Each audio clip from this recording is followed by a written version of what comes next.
صلی اللہ علی حبیبہ محمد و آلہ و صحابہ و بارک وسلم۔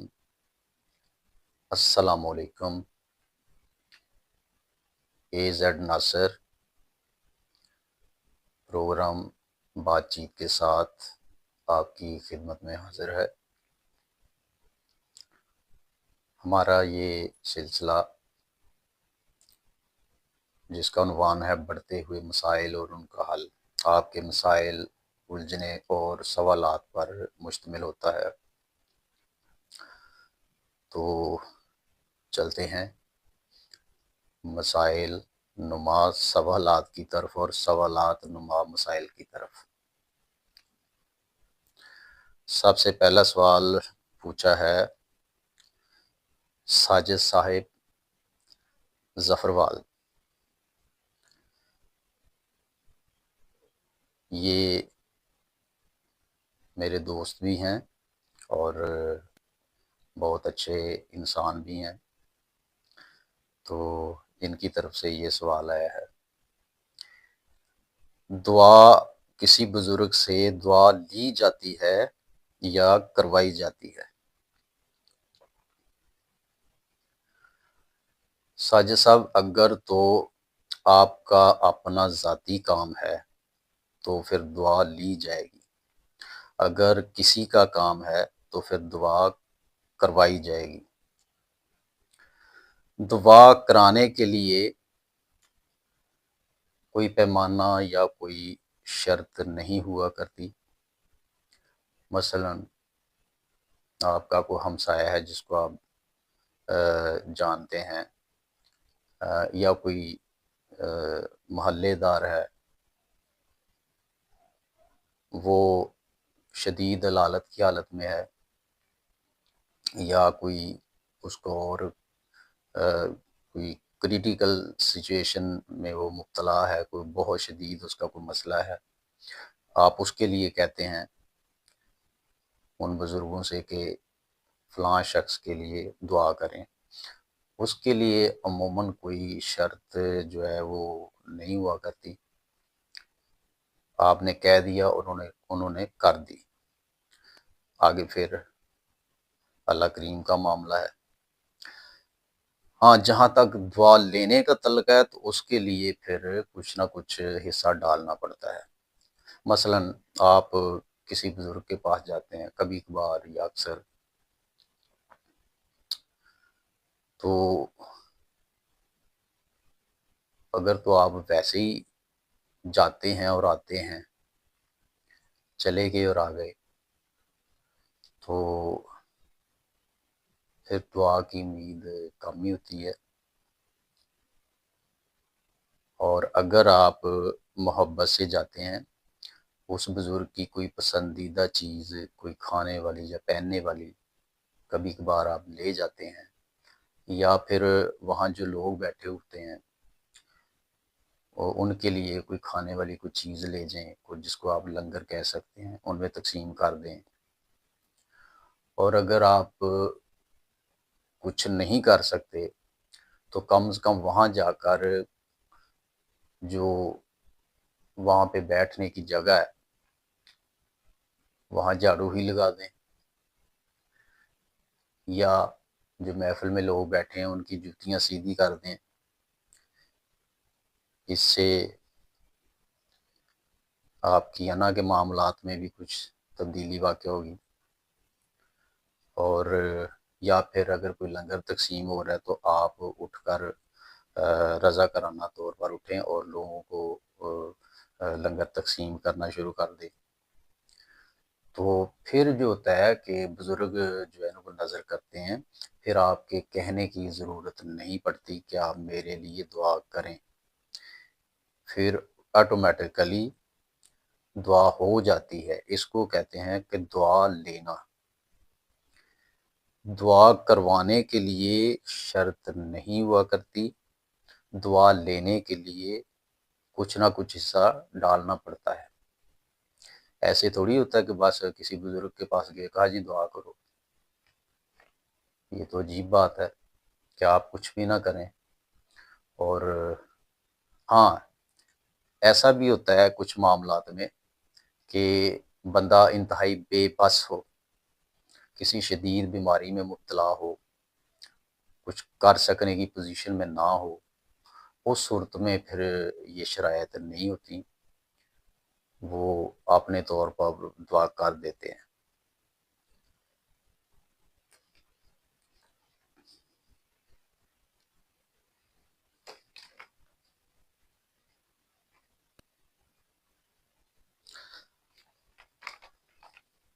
سلیم کبیر والا: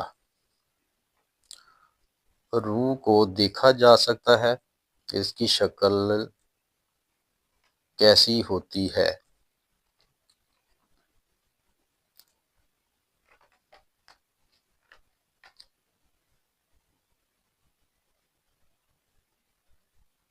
خیر تو ہے جناب، یہ اچانک آپ کا کیا پروگرام بن گیا روح کو دیکھنے والا؟ روح کے متعلق زیادہ بات کرنے سے اللہ کریم نے منع فرمایا ہے، بس اتنا ہی کافی ہے کہ روح اللہ کریم کا امر ہے، تو اس پہ زیادہ بات نہیں کرنی چاہیے۔ البتہ اس دنیا میں چونکہ ہمارا ایک وجود ہے، ہمارا مادی جسم ہے، تو ہمارے اس مادی جسم کے اندر روح اللہ کریم کے امر کی صورت میں موجود ہے۔ اس وقت چونکہ وہ ہمارے جسم میں موجود ہے، اس لیے اس کی شکل کے بارے میں آپ بات نہیں کر سکتے۔ اب ایسے ہی سمجھ لیں کہ جیسے ہمارے جسم میں ایک برقی رو یا کرنٹ کی صورت میں روح اپنا فنکشن جو ہے انجام دے رہی ہے، ہاں جب یہ پرواز کرے گی، اس جسم کو چھوڑ دے گی، تو پھر باقاعدہ اس کی شکل بھی ہوگی۔ تو روح چونکہ مادی چیز نہیں ہے، وہ ایک لطیف چیز ہے، تو فی الحال آپ اتنا ہی سمجھ لیجئے کہ اس وقت وہ ہمارے جسم میں ایک کرنٹ کی مانند ہے۔ جب یہ اس وجود سے نکلے گی، اس کو چھوڑ دے گی، پھر اس کی باقاعدہ شکل ہوگی۔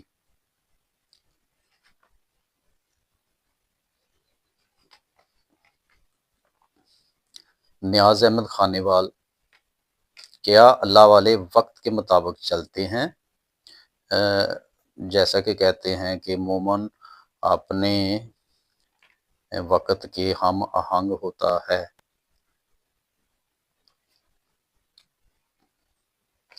جی بالکل ایسا ہی ہے۔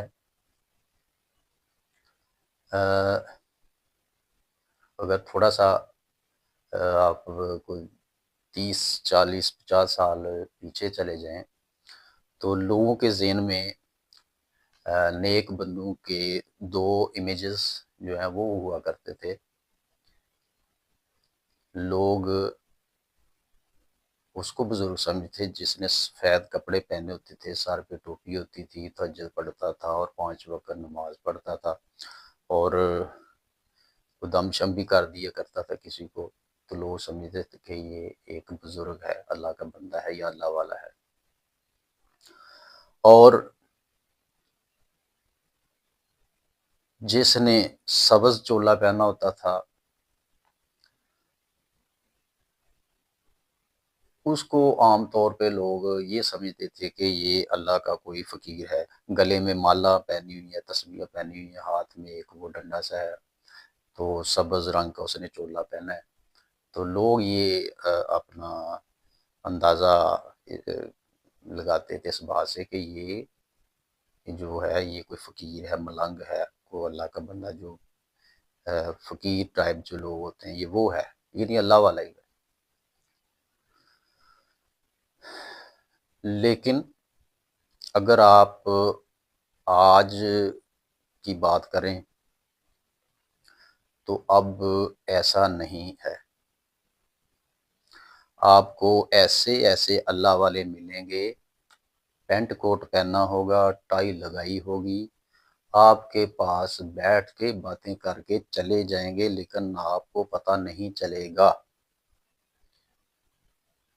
تو یہ چیز جو ہے یہ ذہن سے نکال دیں کہ سفید کپڑے یا پگڑی یا سبز چولا جو ہے پہننے والا ہی جو ہے اللہ کا بندہ ہو سکتا ہے۔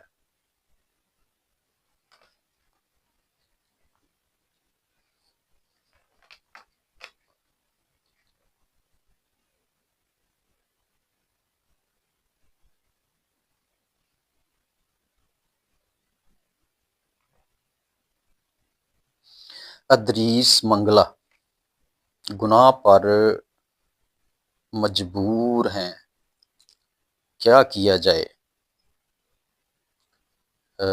بڑی کوشش کرتے ہیں کہ بچا جائے، پھر بھی کچھ نہ کچھ غلطیاں ہو جاتی ہیں۔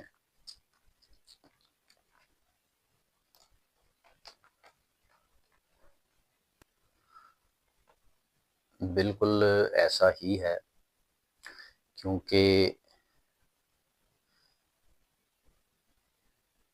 شیطانیت کے جو اسباب ہیں وہ اس قدر بکھرے پڑے ہیں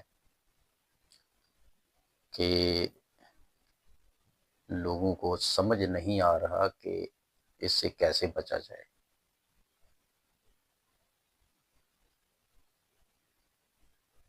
اب بھی یہ ایسا کیوں ہوا؟ آپ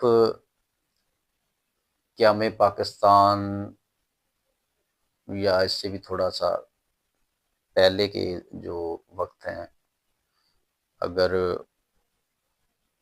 اس طرف دیکھیں تو انٹرٹینمنٹ کے جو ذرائع تھے، تفریح کے ذرائع، وہ بہت محدود تھے۔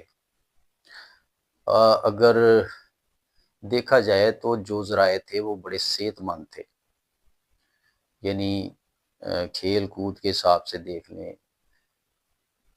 اس میں جسمانی ورزش تھی اور صحت کے لیے وہ انتہائی مددگار تھے۔ مختلف قسم کی گیمز ہوا کرتی تھیں، کشتی، کبڈی اور اس طرح کی دوڑنے بھاگنے والی بہت سی گیمز تھیں۔ جو انٹرٹینمنٹ کے جو ذرائع تھے، جو خاص طور پہ جو میڈیا کی شکل میں، وہ اس وقت بہت کم تھے۔ شروع میں تو گرامو فون اگر آپ نے دیکھا ہو، وہ کالی کالی سی وہ ڈسکیں ہوا کرتی تھی، اوپر سٹیکر لگے ہوئے رنگ برنگے۔ آج کل جو سی ڈی ہوتی ہے اس سے ذرا بڑے ہوتے تھے، جس پہ خواتین روٹیاں بناتی ہیں، جس کو توا کہتے ہیں، بالکل یہی سائز ہوتا تھا ان کا، اور بڑے خوبصورت ہوتے تھے۔ اور وہ جو ہے عموماً شادی بیاہ کے موقع پر جو ہے لوگ ایک آدمی ہوا کرتا تھا، خاص طور پہ یہ دیہاتوں کی میں بات کر رہا ہوں، تو وہ اس کو ہائر کرتے تھے، جس طرح لوگ ویڈیو بنانے کے لیے بلاتے ہیں نا، تو اسی طرح اس کو بلاتے تھے۔ اس کو کہتے تھے سپیکر والا بھائی۔ تو وہ ایک سپیکر اس کے پاس ہوا کرتا تھا، ایک بیٹری ہوا کرتی تھی، اور ایک وہ گرامو فون۔ وہ گرامو فون چلا کے اس کے ساتھ وہ مائک لگا دیتا تھا، تو وہ گانے وغیرہ چلتے تھے، اور وہ ویلیں وغیرہ بھی اس میں اناؤنس ہوتی تھی، کھانے کا وقت اناؤنس ہوتا تھا، بڑا انٹرٹینمنٹ تھی۔ پھر اس کے ساتھ ساتھ کوئی ریڈیو نے ساتھ دیا۔ اس کے بعد کوئی سینما نے ترقی کی، لیکن کوئی خاطر خاص رات لوگوں پر نہیں ہو سکے، اور اس کے بعد ٹیلی ویژن آ گیا، وہ لوگ دیکھتے رہے، لیکن کوئی اتنے برے اثرات زیادہ پیمانے پر جو ہے نا کوئی نہیں دیکھنے میں آئے۔ ٹیلی ویژن کے بعد آیا وی سی آر۔ وی سی آر کچھ عرصہ چلتا رہا اور لوگوں کے لیے انٹرٹینمنٹ کا ایک بہت زبردست ذریعہ تھا، لیکن تھوڑا بہت اثرات تو اس کے ہوئے، خاص طور پہ نوجوان نسل پر، لیکن بہت زیادہ نہیں ہوئے۔ پھر تھوڑا مزید آگے آ جائیں، کیبل آئی، اس سے بھی کچھ فرق پڑا، تھوڑا سا زیادہ پرسنٹیج کر لیں، لیکن اتنا زیادہ نہیں پڑا۔ پھر موبائل کا زمانہ آ گیا اور انٹرنیٹ، اور پہلے مینول موبائل تھے سادہ سے، تب تک تو بات کچھ اور تھی۔ پھر یہ اینڈرائیڈ موبائل آ گئی، جو ٹچ موبائل، یہاں پر آ کے جو ہے نا فرق پڑنا شروع ہو گیا، اور فیصلہ کن فرق پڑنا شروع ہو گیا بڑے پیمانے پر۔ اب اس کی وجہ کیا ہے کہ پہلے بھی تو اتنی ساری چیزیں آئیں، کیبل، وی سی آر، سینما، لیکن اتنا نقصان کیوں نہیں ہوا؟ اس کی ایک وجہ ہے۔ اس کی وجہ یہ ہے کہ پہلے جتنی بھی چیزیں آئی تھیں، انہوں نے انسان کو تنہائی سے بچائے رکھا، لیکن جب یہ ٹچ موبائل آیا تو اس نے انسان کو، خاص طور پہ نوجوان نسل کو، تنہائی فراہم کر دی۔ اب بچے کے پاس موبائل ہے، وہ اپنے کمرے میں بیٹھا ہوا ہے، جو مرضی دیکھتا رہے، کوئی چیک اینڈ بیلنس نہیں ہے ادھر، اور زیادہ کوئی کمرے میں آ جائے گا تو رضائی میں منہ چھپا کے دیکھتا رہے گا، یا چھت پہ چلا جائے گا، یا باہر چلا جائے گا، کہاں کہاں آپ اس کو چیک کریں گے۔ لیکن پہلے جب ٹی وی تھا، صرف ٹی وی تھا یا وی سی آر تھا، تو ایک کمرے میں جب بچے بیٹھ کے دیکھتے تھے، خاص طور پہ چار دوست، تو ساتھ ساتھ بزرگوں کا ڈر بھی ہوا کرتا تھا، اور اچانک بعض اوقات بزرگ آ کے نا دروازہ کھٹکھٹاتے بھی تھے، کیا ہو رہا ہے، اب سوئے نہیں؟ تو اس وقت کے جو نوجوان تھے ان میں کوئی تھوڑا سا ادب بھی زیادہ تھا، ڈرتے تھے، اور وہ چپ ہو جاتے تھے یا ٹی وی بند کر لیتے تھے اس وقت، وی سی آر۔ تو یعنی کہ ان کو تنہائی، فل ٹائم تنہائی میسر نہیں تھی۔ اب موبائل نے فل ٹائم جو تنہائی ہے وہ بچوں کو دے دی ہے، اور اب وہ اپنی مرضی سے جو چاہیں دیکھتے رہیں۔ یہ جو ہے نا سب سے بڑے نقصان کی وجہ ہے۔ تو اب اس کا اب کیا کیا جائے؟ کوشش کریں کہ جب تک اوائڈ کر سکتے ہیں اپنے بچوں کو موبائل لے کر نہ دیں۔ ایک دفعہ لے دیا تو پھر مشکل جو ہے نا ہو جائے گی۔ جب تھوڑے سمجھدار ہو جائیں، پہلے تو ان کو سمجھائیں کہ یہ چیز کیا ہے، اس کے مقاصد کیا ہیں، اس سے ہم نے کیا حاصل کرنا ہے، اور اپنے فائدے کی چیزیں کون کون سی ہیں، کیا دیکھنی ہے کیا نہیں دیکھنی ہے۔ اس کے بعد پھر جو ہے اس کو لے کے دیں، ورنہ یہ انتہائی نقصان کا سبب بنے گا، کیونکہ بچوں کو نہیں معلوم کہ یہ کیا ہے۔ کہتے ہیں نا کہ دجال نے آنا ہے، تو دجال علامتی طور پر تو آ چکا ہے، موبائل کی صورت میں دیکھ لیں۔ کچھ لوگ میری اس بات کو شاید عجیب انداز میں لیں۔ دجال کی کہتے ہیں نا کہ ایک ہاتھ میں وہ بڑی سرسبز جنت ہوگی، اور ایک ہاتھ میں آگ ہوگی، لیکن ایکچوئل کیا ہوگا کہ وہ جدھر آگ ہے وہ اصل میں آپ کی بچت ہوگی ادھر، اس کو چلو جنت کہہ لیں وقتی طور پہ، اور جدھر جنت وہ دکھائے گا وہ اصل میں آگ ہوگی، وہ دوزخ ہوگا۔ تو اسی طرح اس کو موبائل کو بھی دیکھ لیں، ایک طرف پورن ویڈیوز اور فوٹوز اور اس طرح کی چیزیں ہیں، ایک طرف بہت خوبصورت دین کے متعلق چیزیں ہیں، آپ کے جو ہے سائنس کے متعلق ہیں، ہر چیز۔ لیکن اچھی کون سی لگتی ہیں؟ مسئلہ یہ ہے، اچھی وہ لگیں گی جو بظاہر خوبصورت نظر آتی ہیں، انسان زیادہ تر ان کی طرف جاتا ہے، تو وہ اصل میں دوزخ ہے۔ اور جو جنت والی چیزیں وہ اٹریکٹ نہیں کرتی، وہ ذرا خشک سا موضوع ہوتا ہے۔ تو اصل میں وہ اس کے پیچھے جنت ہے۔ تو بہرحال اب چونکہ یہ ہم جس دور میں داخل ہیں، اس کو ہم نہ تو اس سے بچ سکتے ہیں، نہ اس کو چینج کر سکتے ہیں کسی بھی صورت میں، یہ تو چلنا ہے۔ اب اس کا یہ ہے، ایک تو کوشش کریں جب تک بچہ بالکل بالغ اور سمجھدار نہ ہو جائے، اس کو پوری جب تک آپ ایجوکیشن نہ دے لیں موبائل کے متعلق، تب تک نہ لے کے دیں۔ ایک تو یہ بات ہے۔ دوسرا، بچوں کو تھوڑا سا دینی طرف ان کا رجحان تھوڑا بہت دینی طرف بھی رکھیں، ان کو پتہ تو ہو کہ ہمارا دین کیا ہے، ہم نے کرنا کیا ہے۔ تو اس سے بھی کافی فائدہ ہوگا بچوں کو۔ تو لیکن افسوس یہ ہے کہ نہ تو ہمیں توفیق ہوتی ہے فرائض و سنت ادا کرنے کی، اور نہ ہی پھر وہ بچوں کو عادت پڑتی ہے۔